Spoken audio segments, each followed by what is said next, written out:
BJP ने डाल दिया देश को ब्लैक होल में। बीजेपी ने डाल दिया देश को ब्लैक होल में।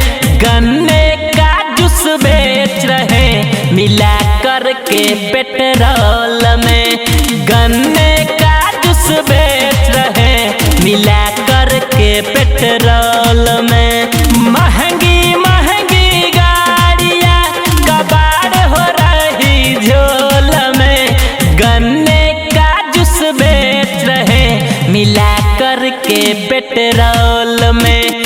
गन्ने का जूस बेच रहे मिला करके पेट्रोल में।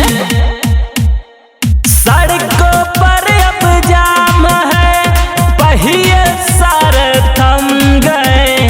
गाड़ियों के इंजन इथेनॉल से बेदम है। हाहाकार मच गया भारत के भूगोल में। गन्ने का जूस बेच रहे मिला करके पेट्रोल में।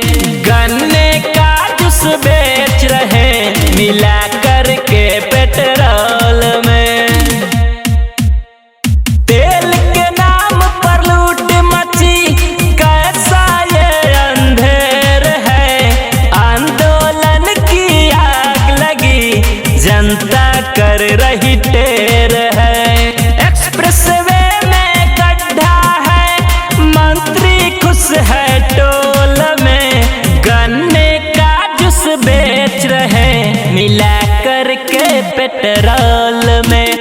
गन्ने का जूस बेच रहे मिला करके पेट्रोल में।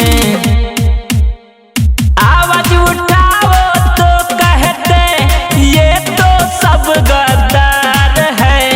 अन्नदाता और गाड़ी मालिक दोनों ही बेजार है।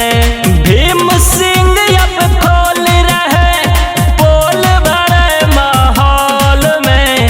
गन्ने का जूस बेच रहे मिला करके पेट्रोल में। गन्ने का जूस बेच